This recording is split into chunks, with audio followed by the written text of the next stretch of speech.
In our 21 Days of Wellness chats, we are here today with Victoria Smith to talk about holiday stresses and how different our holiday stresses will be this year. But truth be told, everything has been so different this year. So why not our holiday stresses? And with that, Victoria, I'd like to ask you, how do you think our holiday stresses will be different this year? It so depends on what kind of life situation you're in, right? Like if you're home with kids and you've been home with kids for months, right? You're kind of, a lot of us are feeling that just cabin fever, right? We're wanting to get out of the house and do things and have traditions. And yet, because of lockdowns or restrictions, regardless of where you are in the world, so much of the way we would normally celebrate is different. And that's hard for people, right? Because we look forward to these traditions every year, doing the same thing with the same kinds of people. And it brings us so much joy, or we hope it brings you so much joy, that letting go of that or changing it feels really hard for people. I've talked to a lot of people lately and I'm like, what are you doing for the holidays? And the answer is nothing, because I'm in lockdown.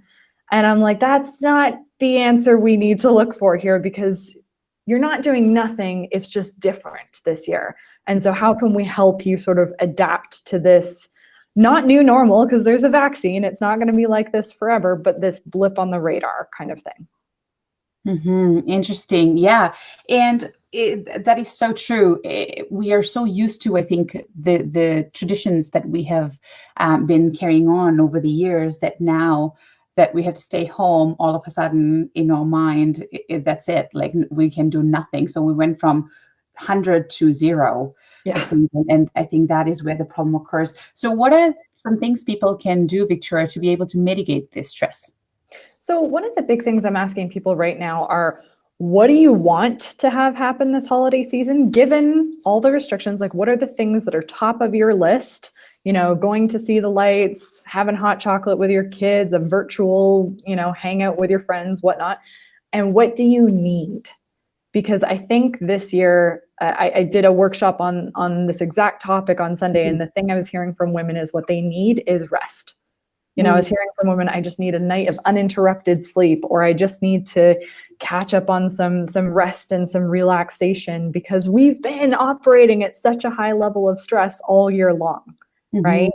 And so what do you need this holiday period, and how can we actually make sure that you get that? Whether that's asking for help, whether it's scheduling it in, whether it's setting some boundaries. I know for myself, I very much need to catch up on some rest. And so that's going to be talking to my husband about how we trade off with the kids so that he can get some rest and some him time, and vice versa. So it's going to look a little different.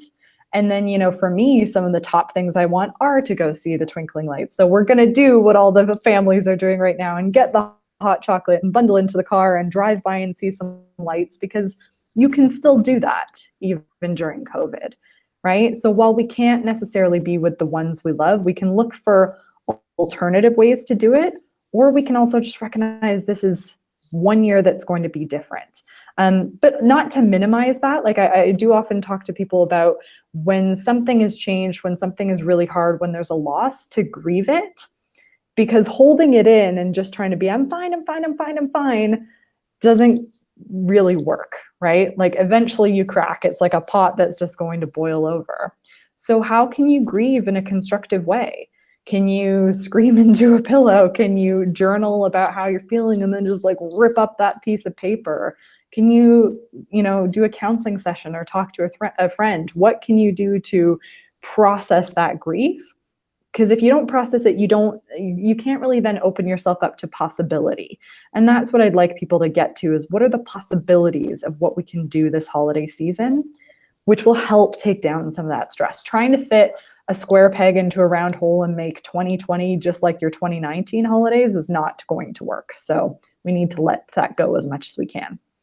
And I think from people being alone this year, so a lot of loneliness, a lot of a lot of deaths that have happened due to COVID. I think all those people are also feeling a lot of stress. So what piece of advice would you have for them, Victoria? Well, so on the flip side, for the people who love those people, try and get in touch a little bit more. My aunt is in her 80s in the UK and she lives completely on her own. So I don't normally send flowers, but this year I sent flowers, or I'm upping the phone calls or that kind of thing. So if you love someone who's alone, try and look in on them a little bit more often to make them feel less lonely.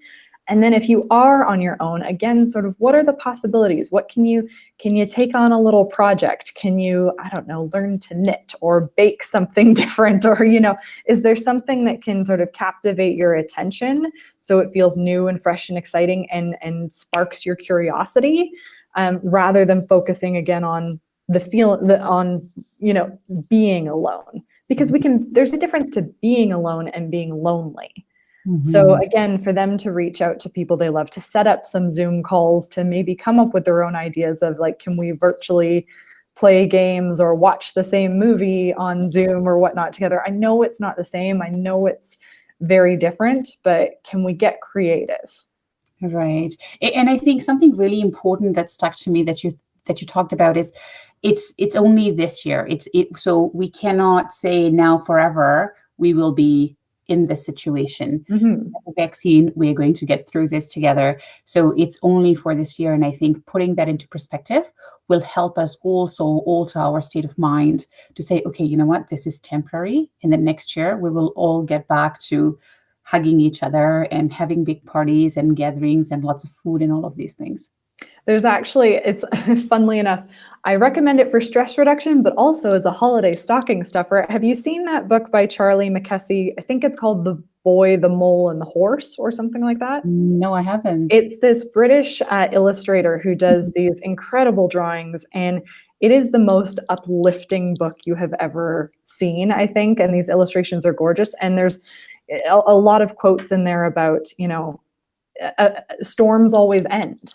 Right? We might be in the middle of a storm right now, but they always end. Honestly, from a stress reduction motivation standpoint, it's the best stocking stuffer you can get this year. There you go. There you go. That is amazing. Ending on such a high note. Thank you so much, Victoria, for joining us. I greatly appreciate you taking time to be part of this special episode with us. Thank you to all our viewers for tuning in and watching us, and stay tuned for more amazing episodes coming up. Thank you so much. Thanks for having me.